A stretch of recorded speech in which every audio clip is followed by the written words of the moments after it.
With the Biden administration struggling to extricate itself from the embarrassment of the cakewalk victory of the Taliban over Kabul, the criticism of President Joe Biden's handling of the US troops' withdrawal is mounting. Even as the president remains steadfast in his assertion that the withdrawal was the right move, there are those who are seriously castigating his policy. Former US National Security Advisor John Bolton has called the takeover of Afghanistan a catastrophic failure of American leadership and also called it the Trump-Biden policy. He has said Biden simply continued former President Donald Trump's erroneous policy and compounded it by bungling it.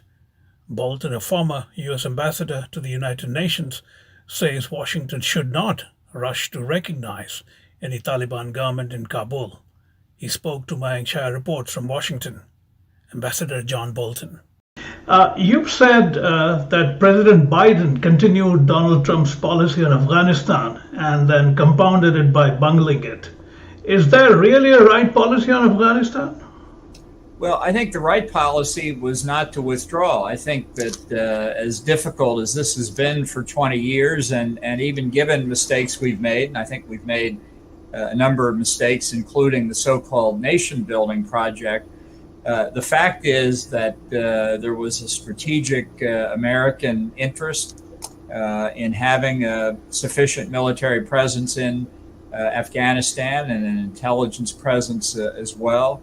To forestall the return of the Taliban. And what I fear is the near certainty that Taliban will invite in again Al-Qaeda, ISIS, and others who've never really left them. There have been Al-Qaeda personnel in and around Afghanistan with the Taliban in Pakistan for the last 20 years. ISIS has taken root there, but I think the real risk of them coming back in more substantial numbers is apparent. I mean, there have been reports, and I'll concede they're not confirmed, but reports already of 10,000 foreign fighters in Afghanistan.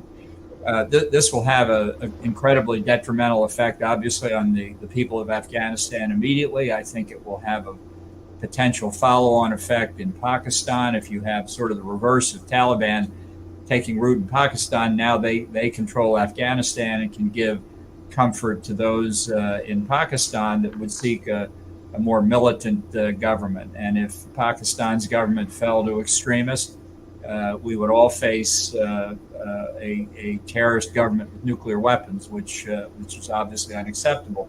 And I fear if Al-Qaeda and ISIS come back, the terrorist threat that we saw before 9/11 will be back as well. So it's a pretty discouraging picture, and I think it has larger implications for views of the resolve of the Biden administration and the West more generally around the world, in Moscow and Beijing and plenty of other places too. You've called this a catastrophic failure of American leadership. What is the redemption from that really at this stage?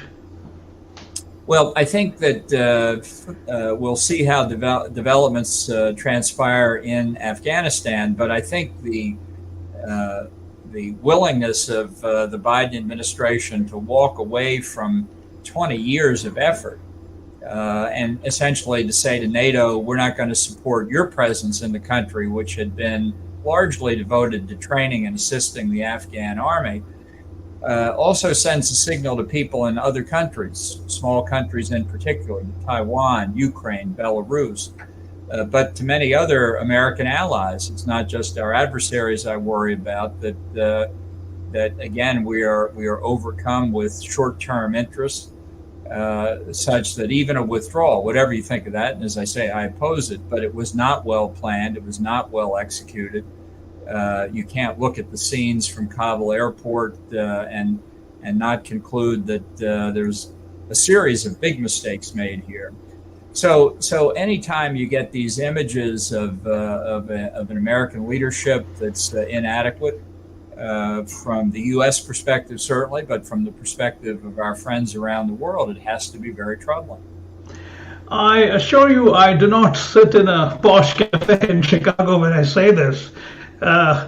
But is there any other option apart from now dealing with the Taliban as the de facto government in Afghanistan? What is the way out for anyone.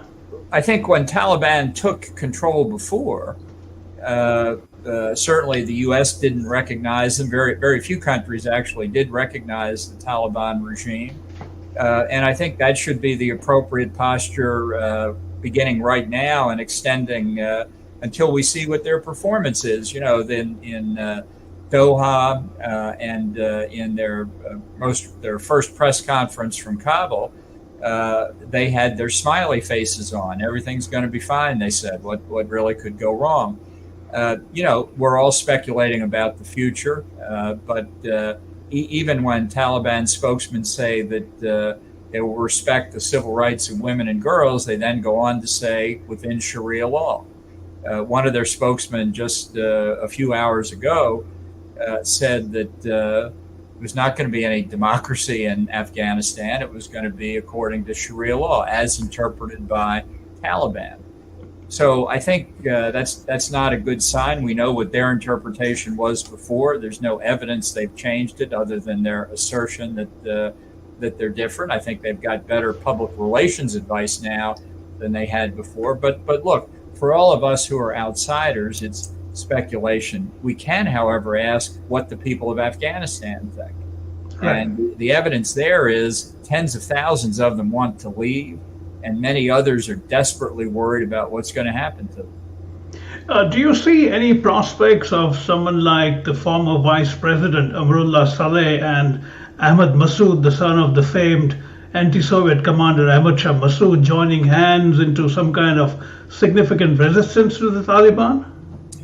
Well, the statements I've heard from Ahmad Massoud in particular is that he wants peace for his country, but he doesn't intend to live in a country run by the Taliban as they ran it before. So I think that's probably, from a practical point of view, the best they can do in the current circumstances. We'll have a debate for a long time how we should have foreseen the collapse of the Afghan government, which obviously occurred very swiftly. And it may well be that leaders, anti-Taliban, potentially anti-Taliban leaders inside Afghanistan didn't see it coming this soon either, so that a lot of people are not prepared. I just think, given the statements that Taliban have made over the years and the history of their rule when they were in power, should tell us at the beginning to be deeply skeptical of any rhetoric that says, "Oh, we're changed now. We really just want to go to meetings in Paris to discuss climate change." I just don't see the evidence for it at this point. One of the most contentious issues has been the size of the so-called Afghan armed force trained by the US. The number 300,000 has been contested by someone even like Ahmad Massoud, who has called it a lie, and he says it's in a sense symbolic of the corruption that happened in Afghanistan. What do you think? Well, I'm worried he may be right. The actual number of trained people as opposed to ghost soldiers may be very high. But I also have to say, over 20 years, a lot of Afghan soldiers, Afghan police, other security forces have died fighting Taliban. It is wrong to say that they weren't prepared to try. They were. But I think at the end here, knowing that the U.S. was pulling out, the Air Force would be gone, the intelligence support would be gone, and frankly, the U.S. as the defender of last resort would be gone too when we pulled out, had a devastating effect on their morale. It's not unique in history that a small group of dedicated fanatics can beat a much larger military force, because they've terrorized them. And I think Taliban's record is a terrorist record. But probably most importantly, look, when people build an arch, they put a keystone at the top of it. When the keystone is taken away, the arch can be very big, but it will still fall. And I think that's what's happened here with the loss of the U.S. It was inevitable, and it turns out it was inevitable very quickly that the Afghan military would collapse. In a sense, President Biden has argued that given that he was locked in by the agreement that President Trump signed for withdrawal by May 1st, do you think he had a choice to undo it and do something else? Yeah, absolutely he had a choice. This is an irony that Trump and Biden both favored withdrawal of American military forces. Biden has favored that since 2009, at least, if not before. So this is not some newfound revelation. It wasn't an election conversion kind of thing. This is what he's believed for a long time. But he's been confronted with other decisions Trump has made. He is still trying to get back into the misbegotten 2015 Iran nuclear deal that Trump withdrew from in really a U.S. context, but Biden revoked an agreement with Canada dealing with the Keystone XL pipeline that Trump had put in place. And even with the deal with the Taliban, my recollection is that the agreed upon withdrawal date under the Trump agreement was May 1.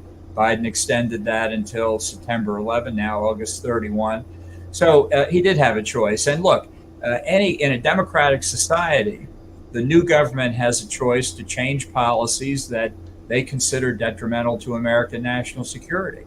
If Biden had disagreed with Trump, he should have changed it. He didn't change it because he agreed with it. So there, as you said at the beginning, there are really two issues here, and both mistakes in my view. One issue is, should we withdraw? On that, Trump and Biden see eye to eye. I've said it's like Tweedledee and Tweedledum. The second issue is the decision to withdraw being implemented correctly? And sadly, the answer there is absolutely not.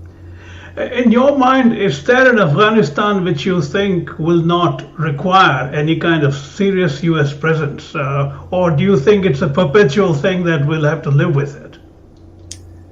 Well, as long as the terrorist threat exists, I think it's an insurance policy for the United States and others not to allow Taliban to take back over and provide privileged sanctuaries, safe rear areas for terrorists who have international aspirations like ISIS and Al-Qaeda to develop. I think terrorists we see now in Libya, in Western Iraq, and Eastern Syria, they've gone there because they're zones of anarchy. There's nobody to control them. But a Taliban-controlled Afghanistan would not be anarchic. It would foster security for terrorists, and I think it's almost inevitable they would try to gravitate there. India certainly has known its share of this kind of terrorism. This has to be worrying for many countries around the world. With China already making the moves with the Taliban, they invited a Taliban delegation recently. And given the fact that Beijing has a total lack of reformative impulses when it comes to dealing with any country in the world, what do you think China's involvement does for the rest of the world? Well, look, the withdrawal of U.S. and NATO forces leaves a big hole in the center of Central Asia. And somebody's going to move in to fill that void. And I don't think it's necessarily going to be for the better for other countries.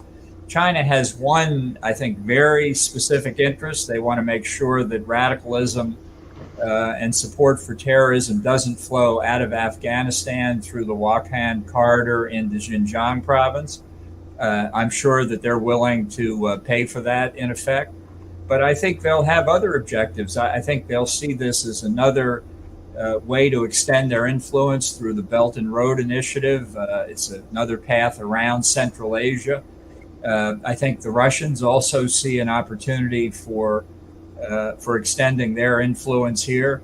So it's not that outside powers will simply leave the Taliban alone. I think it's going to be the wrong kind of outside powers protecting their own interests, to be sure, but also trying to have a broader influence along Afghanistan's periphery.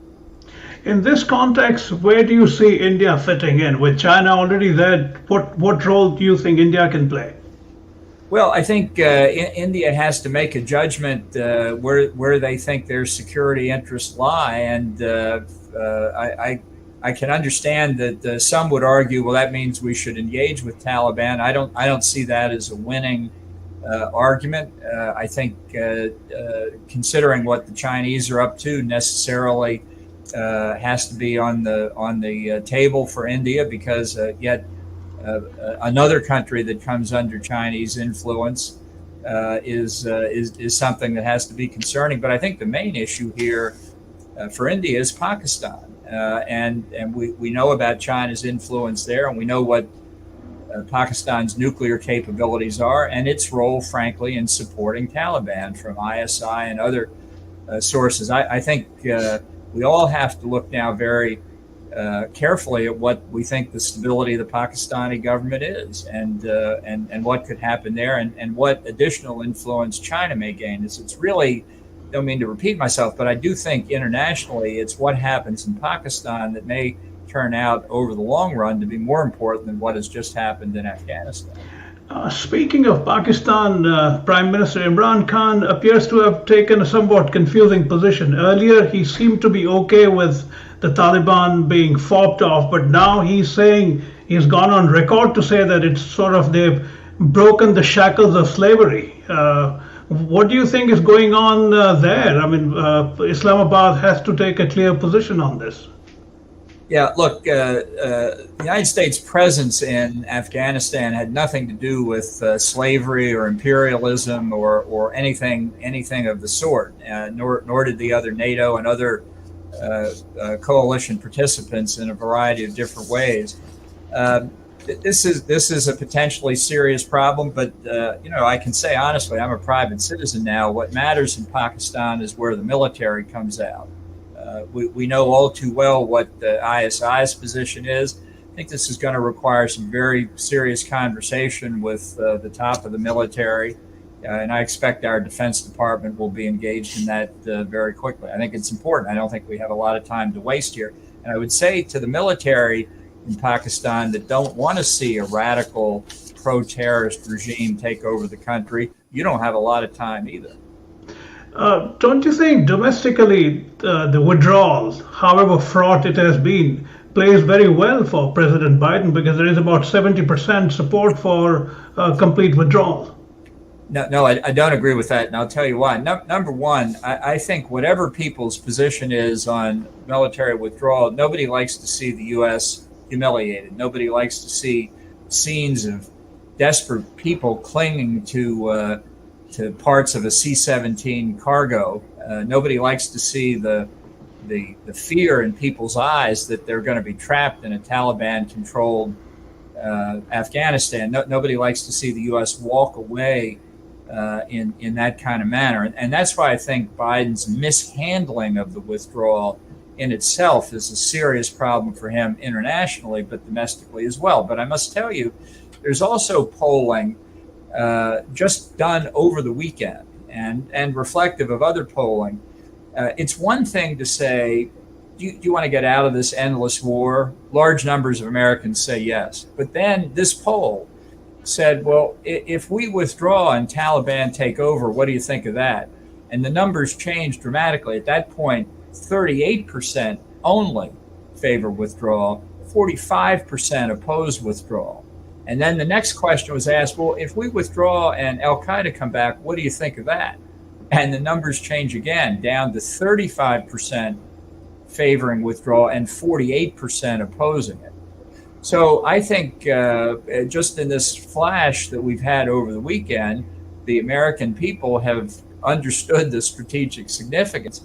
And if the cost of withdrawing is Taliban taking back over and Al-Qaeda returning, Taliban taking back over is now a certainty. Al-Qaeda returning, I think, a probability. The balance changes very dramatically. And this is a huge risk for Biden politically. And I think the evidence of that is already clear. Within the Democratic Party, there are dramatic splits over his decision, certainly over the way it was implemented.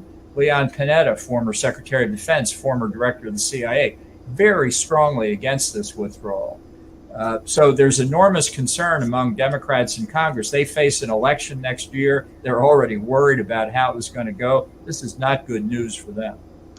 And finally, to play the devil's advocate, doesn't the Taliban have the incentive at this point, when they are trying the second time around, to at least superficially change enough so that the international community can live with their dispensation? No, I think that's right. And I do think their public relations advice is much better now than it was 20 years ago. But never forget what the great circus entrepreneur P.T. Barnum once said, there's a sucker born every minute. And the Taliban are counting on P.T. Barnum being right. I hope we see through it. On that rather humorous note, I want to thank you for your time, Mr. Bolton. Just about in 20 minutes, we finished it. Well, I appreciate your having me on again. Good No, talk. I'm grateful that you always find the time, truly, and thank you very much. I'll send you the links. Okay, that'd be great. Have a good Thank day. you. You too. Thank you. Bye-bye. Bye-bye.